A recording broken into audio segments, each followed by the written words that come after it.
Hey, how's it going? Welcome to the Be Positive, Stay Positive podcast. My name is Nat and I'm here for you. I am here for you as often as possible, hopefully to give you the keys to the door that will unlock your happiness. That's what I try to do here, try to help you find your happiness. If this is your first time here, welcome to the show. I'm glad you found the show. If you like it, share it. Let's share the positivity and get it out there. Also, if you'd like a copy of my new book, it's called The Positive Perspective. You can buy it directly on Amazon, or you can go to bepositivepodcast.com. A pop-up will come up and you can order it several different ways. And there you can get a personalized copy. Also, I want to mention my text line, 304-506-3332. It's also the message line. I love hearing from you guys. I will play the messages that you have left in a later show. But today, this show is brought to you by Podomatic. Got to mention Podomatic.com. If you're going to start your own podcast, that's the place to do it, all right? And if you got something you want me to talk about, go to bepositivepodcast.com/your story. Now that I got that all out of the way, my goodness. Well, this is not going to be a show about something you've written in. This is not going to be a topic that's a general topic or something that's maybe going to help you. Because this show is for me. And why do I say that? Well, a couple hours ago, I got information, I got news that my mentor, a drum instructor that I had for many years, from 1980 to 83, and friends for ever since the 80s, fantastic, phenomenal instructor who is a legend and who I had a privilege of learning from. And I would not be the drummer today I am if it was not for Tom Float. And I just found out that he recently passed a few hours ago, or actually yesterday. It's been a day now. And I'll tell you what, I wasn't going to do a show about this, but we all lose people that we love and we care about and who mean so much to us. And I know a lot of times I say, you know, this is just a meat suit. It's just a brief part of our existence, and then we move on to a consciousness. But when you lose somebody that you love, all that bullshit doesn't mean anything to you, does it? No, it really doesn't. It's a lot of good talk. It's a lot of good positive energy to get you through a tough situation. But the bottom line is that we are 100% in this physical world. And when we lose someone that we love in this physical world, now we can say to ourselves, you know what? The consciousness goes on. Energy can't be destroyed, can't be created or destroyed. It goes on forever in infamy. But you know what? We've lost that person. We've lost that physical contact. We've lost the ability to pick up the phone and call them and say, hey man, what's up? And that can be devastating. And right now, I know that Tom is listening to the show. I know that his energy is here. I'm going to tell you right now, I would not have the drumming career or be the drummer that I am if it were not for this man.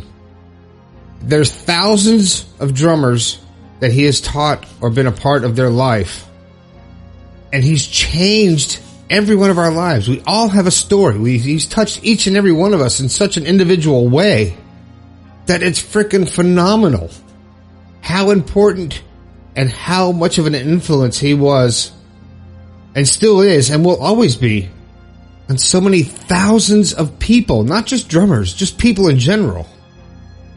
Now, I'll tell you what, when it comes my time and I move past this physical realm and move on to the next phase of my journey, I hope that I touch 1/10 of the people that he did. I hope I leave such a positive mark on people. I mean, you can't find someone to say something bad about Tom Float. And I don't know, some of you know this, some of you don't. I was a world champion in 1983, snare drum in Blue Devils Drum and Bugle Corps, and won a world title, and would not have had the drive or the talent to make that dream come true if it weren't for him. So, sure, this is a very difficult podcast to get through. I'm going to try to not stop. But I'll tell you the quick story of how it started. I went to college, I was 17 years old, leave home, head from Florida to Atlanta, go to DeVry University with my girlfriend. She's not going there, but we're living up there together. And a friend of mine, Dave Goldsmith, drop his name like that, maybe he's listening. The three of us go to see Spirit of Atlanta, which is the drum corps who is going to be the up-and-coming great corps. And Tom Float is the instructor, and we go in the stands, and us all being drummers, me and Dave, we want to go see this amazing drum line and this amazing instructor, and we're right there, and let's do it. So we go there. We're sitting in the stands. Now it's me, my buddy Dave, and my girlfriend Shanna. Now Shanna's a rifle, which is they spin the rifles, throw them up in the air, do all kind of dancing and stuff. And I was a snare drummer in Florida. So I'm sitting there watching and just taking it all in at this perfection, at this amazingness of being around this top 12, which is one of the 12 best in the world drum corps, watching it. And my buddy Dave yells out, "Hey Tom, Nat's a good drummer. He should be in your snare line." Now, meanwhile, I'm freaking out. I'm like, "Shut up, Dave." And Tom Float turns around and says, "You got some hands?" And I was like, "Yep." He's like, "Come on down. Let's see what you got." And I was freaking. And I proceeded to go down to the football field out of the stands and play back and forth with Tom.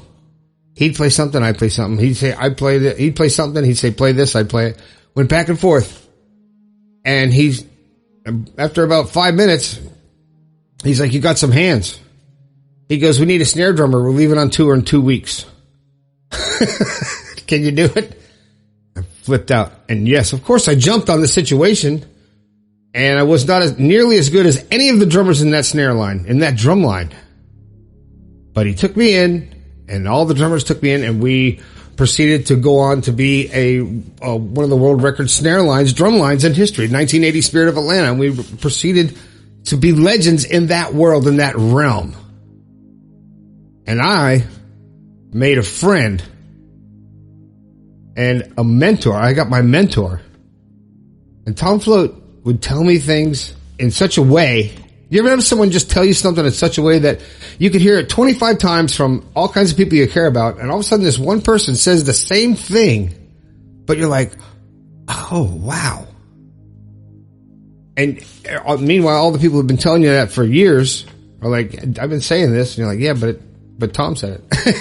But this person said it to you, and it just changed your life. He had a way of getting in touch with each individual. Now, he's teaching a group of drummers, 30 to 35 drummers at a time. Or he could hold a whole crowd doing a clinic. But he could reach each one of you individually at the same time. I don't know if you can understand that. But when I was in the drum line with him, and he was the instructor, when he talked, he was like talking to you as an individual, not as a group and not as anything else than something else he wanted to make great. And he did. And he was a legend and will continue to be a legend in the drumming community forever. And I had the honor of learning from him and marching with some of the best drummers in the world. And today, knowing that he's not here, it breaks my heart.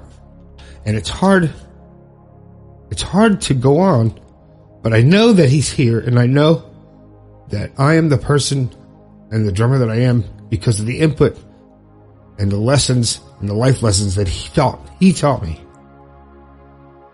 I said I'm not going to stop this recording, but this is not easy. I just want to wrap this up by saying, Tom, you changed my life. You're an incredible influence. And I'm happy that you have moved to the next phase of your consciousness. Just know that your image will never leave this planet and never leave our memories.